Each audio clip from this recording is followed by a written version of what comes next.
bit of a challenge putting these sort of things together, and it never ceases to amaze me how I forget every year how it quite goes together, but I got the hang of it pretty soon and it's now up and ready. And the first thing to go in here will be onions, but before then I'll show you my seeds.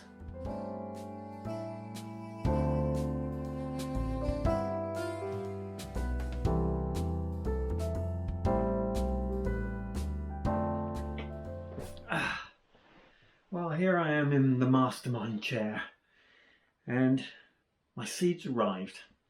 So you've just seen me going through that fairly lengthy process of looking at what I've got in my stocks from previous years, and I tend to keep all old seeds in a bag by year, the year they were picked and packed, and that way I know what's the oldest. And as I take out of each bag what I think I might use this year, and I lay them all out, then I can select the youngest seeds that I've got from my old stocks. And eventually I'll just throw away the really old seeds, because with every year you take a bit more risk. Although I did prove this year that even 10-year-old seeds will germinate and can produce a crop perfectly well. So there's merit in keeping things, and even if you have to sow a lot more seed to get a few plants, I don't need masses of plants. So if I got a 50% germination rate, I'd be quite happy with some of those. So what I've got here is seeds from my old stocks from 2019 is the furthest back I went. Nope, that's not quite true. I've got 3 packets here from 2018 and then 2019. So this is my thought process for this year. This first packet is Kel Nero di Toscano. This is the dark Caballero Nero style Kel, which I grow every year, and I only grow a few plants, so there's a really big packet of seeds here, and I'm sure, even though that it's 2018, I'll get a few from those. So that's going to be in the packets for this year. Now, I had some trials and tribulations with swede last year, so I'm going to grow 2 varieties. This is the one that I thought was most successful in the end, and this is a swede called Gowrie. And again, this is from 2018, but I'm going to sow those along with some younger, fresher seed of a different variety to make sure I've got belts and braces. Onto the peppers then, and these will be going in pretty soon. I've got the propagator ready, as you've seen, and these will go in very similar time to the onions. So, King of the North sweet bell pepper, Semeraux early sweet pepper, Dedo de Mocha a sweet Argy pepper, and Karakolka paprika pepper, which is also sweet. And this year I had the best season for peppers that I've ever had, and those peppers have been perfect, coming out of the freezer and going in to the cooker and onto the plate. So more of those. Leeks have been okay this year. I've grown Musselburgh many years in a row, and I tried to grow a different variety with it at the same time. Now, I don't have my Musselburgh yet. I'll pick them up later, but I'm going to try this packet that came off of a magazine, and it's called Leek Leon, and it's a uniform habitat, produces long thick white stems and ideal for the show bench or the kitchen. So they're in my stocks, they're unopened, so I'm going to give those a go. My favourite cabbage of last year, and I will continue to grow, is Greyhound, and I've got very few seeds left in this little packet, so I might find myself buying another packet of those. Well, it was a disaster year for Calabrese, mainly because of the club rot or club root on my plot, but I did hear from many other allotment holders that it was a really poor year for broccoli or Calabrese. So I'm going to give it another go this year. I'm going to have to be very careful where I put it because of the club root. But I put purple sprouting broccoli in with plenty of lime, and it doesn't seem to have bothered it one iota. So I'm hopeful that if I follow the same strategy with plants next year, I could well get a crop. We'll see. So old seed, but still going to use those. The Milan white turnip was certainly our favourite of the two turnips that I grew. I grew the Norfolk purple as well. So this packet from last year, I'm just going to grow more of those. In terms of the lettuce that I grow in the polytunnel and a few outside, this Morton's Secret Mix, which is a nice mix of red and green lettuces from Real Seeds, has served me really well, and I should just go on using that. And again, they were packed in 2019. On the beetroot front, such a successful year, and great to have a variety of different beetroots to eat. So I'm going to grow the rest of this beetroot solo F1, which I grew last year and was delicious, and we'll empty that packet out. Probably not best to empty them out just yet, so I'll stick those that have fallen out back in. Note to self, do something better with sealing your seed packets. There we go. And this Barbabetola di Chioggia, or Chioggia beetroot, is fantastic. It's the one with the concentric rings in it, and they were delicious, and again I will grow the rest of the packet. Well, my carrots, no reason to change. Sweet Candle, which I grew in the polytunnel, we're still eating now. They're huge carrots and they're just perfect. So the fact that that carrot bed that I made will have a little bit less goodness in it this year because it will be second year, I think will do it good, and it may well mean that the carrots grow a little bit longer and thinner to get down to the goodness. We'll see. And I've got a full packet of early Nantes 2, which, if you remember, I put in a bucket or barrel, half a barrel outside, and we're still taking those from time to time. So I'm going to do more of the growing carrots in buckets and pots. So I'm going to use that unopened packet which came from a magazine. The cucumbers I grew last year, we got a couple. I wasn't that successful with cucumber. We don't eat too many, but I thought I'd try this packet, which is also from a magazine called Cucumber Ridge, Market More 76, Good Disease Resistance, and that's from King's Seeds. So I'm going to try that one. Zebrun, the ever favoured shallot, which grows really well in my ground and grew really large last year. I've got an unopened packet of that, which was packeted in 2019 from Real Seeds, and I'm going to get those going with my onions, and we'll have some shallots.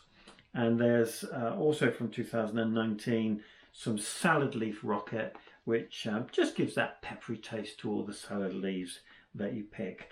So they're my seeds from 2019, old supplies, and I'm going to couple those with some seeds that I bought in 2020, which I'll take you through next. So the 2020 seeds, which will carry on until 2021, is Coriander Cruiser.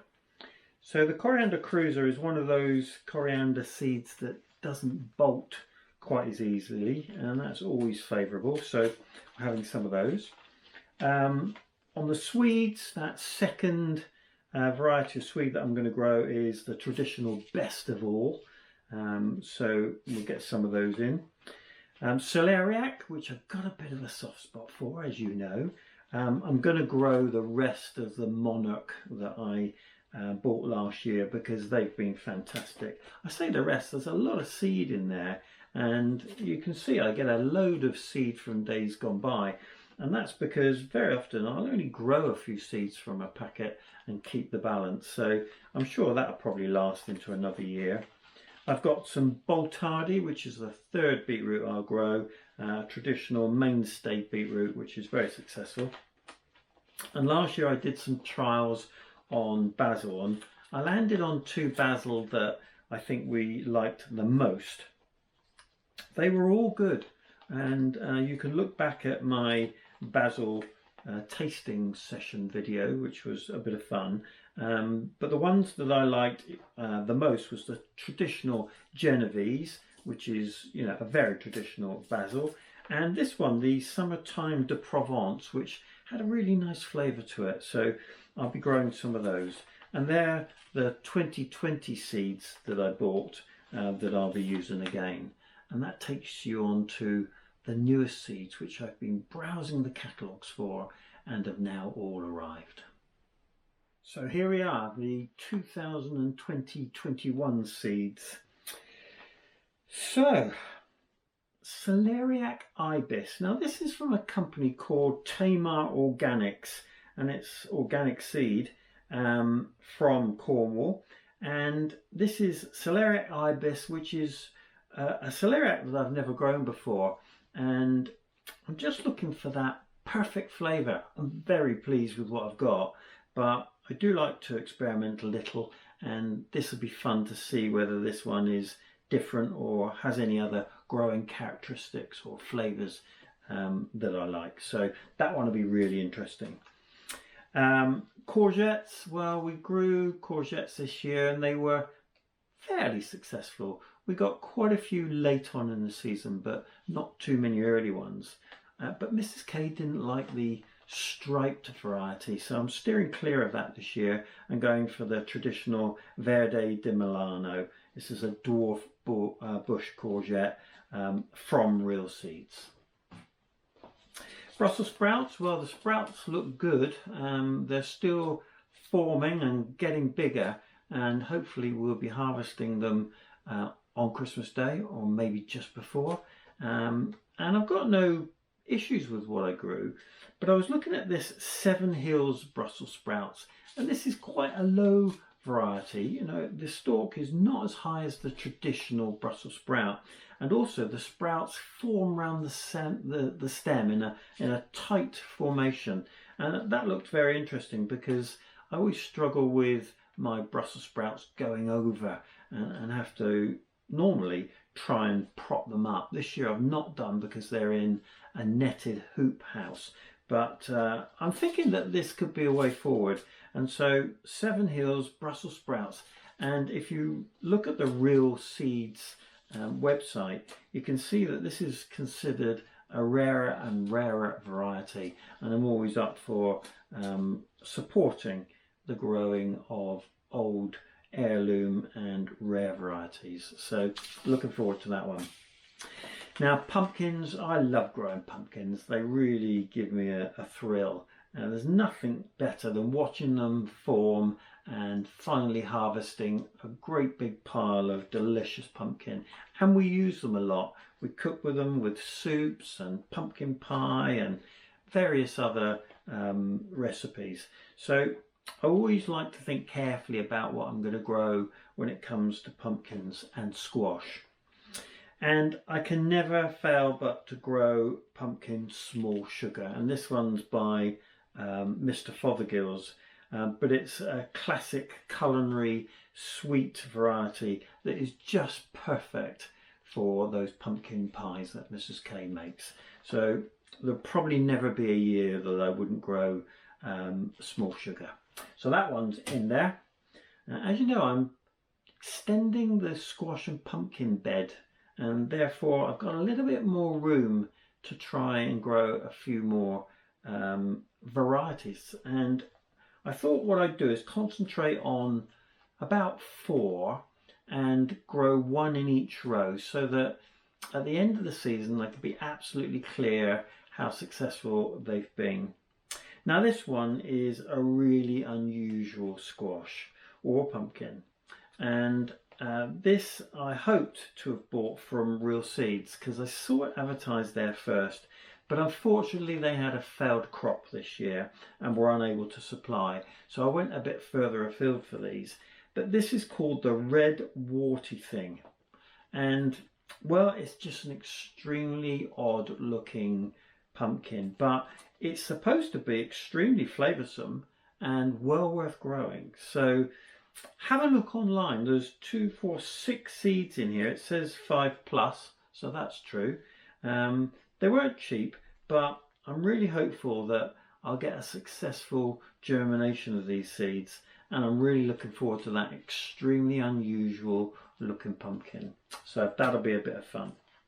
This one is a squash strawberry crown, and it's supposed to be really flavoursome. I have to be honest, I got a bit attracted by the strawberry part of their name, but they do look really nice, and there's 15 seeds in there. I probably won't grow that many, but I'm going to have a go at those. Again, if you look online at strawberry crown, it's quite an interesting looking squash. And then this fella, again from Tamar Organics, a company that is relatively new to me, but I'm giving them a go this year. And this is a squash called Green Hokkaido. Now Hokkaido's in Japan, and this squash was originally grown in Japan, and that part of their country is extremely cold, and therefore I'm really hopeful that that's going to suit my short season and cold weather that we can get here in the South Wales valleys. So that's pumpkin or squash number 4. So that's going to be good fun, and if I see any really interesting ones between now and the growing season, I might just get persuaded to get one or two more. So on to the onions, and these are what are going to go in this propagator very soon. So Ailsa Craig I grew last year, and they were fantastic, really big onions, and I'm going to grow those again this year because they're a fantastic cooking onion. They don't keep, and we're already experiencing some softness in the ones that we're keeping from this year, but I'm still going to grow them because we'll eat them early on in the winter period, and therefore one success hopefully will lead to another, so we'll grow those again. But I am in search of that long keeping onion, and I grew Ryansburger this year, and it was okay.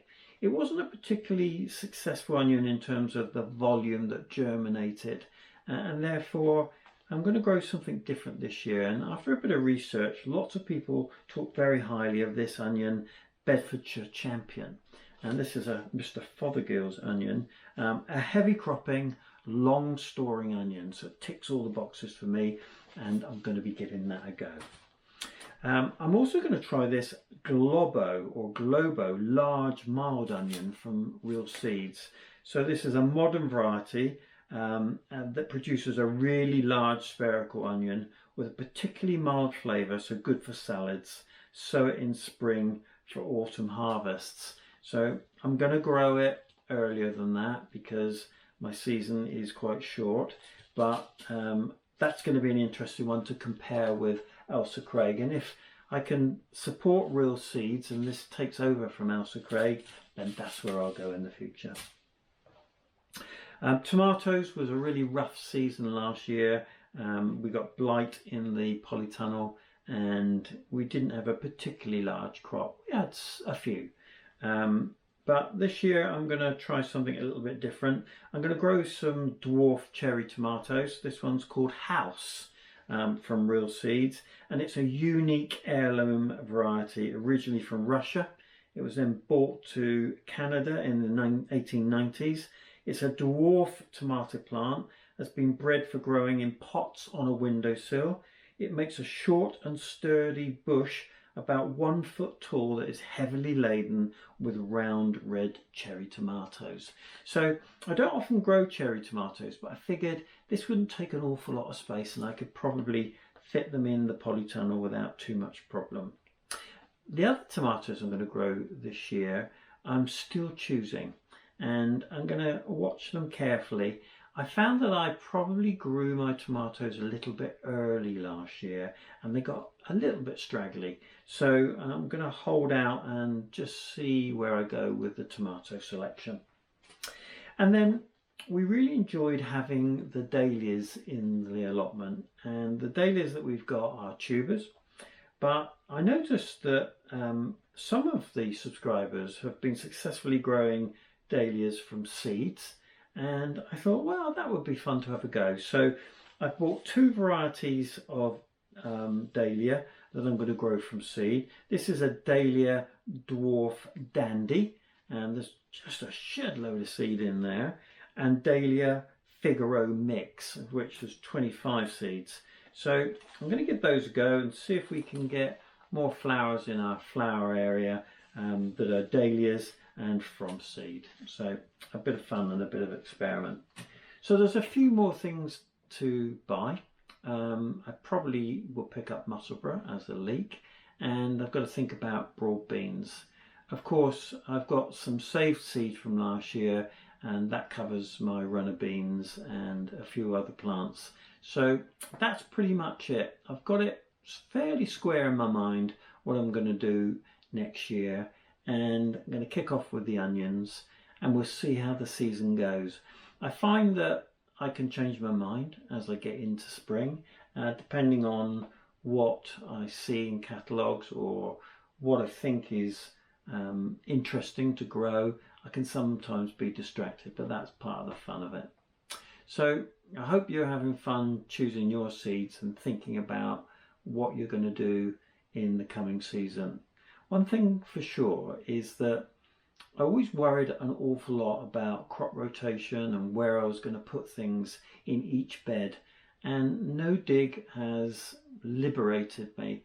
I can happily grow those plants that I've sown the seed for and just select where I'm going to put them as they become ready, which is really wonderful.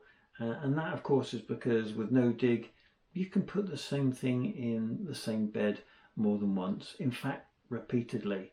What is liberating really for me is that whilst I still in my head try and work out putting something somewhere different, when I get towards the end of the planting season and I'm running out of options, it doesn't cause a problem, and that's what I enjoy. And of course this year I've got a lot more thinking to do because I've got to avoid where I had white rot last year. So my garlic and my alliums, I've got to think about carefully where they go, and exactly the same for clubroot. So this year I think I'll have even less options where to put things than I did last year. So having the freedom to put something back in the same place is fantastic. Anyway, I hope you enjoyed that covering of my seeds, and I hope you're enjoying working out what you're going to grow, and hopefully we'll be on the plot in no time. I do hope you enjoyed the video today. If you did, click the subscribe button, click the like button, and if you want updates from me each time I upload a video, click the bell and select all. I do hope you have a great day. Diolch yn fawr.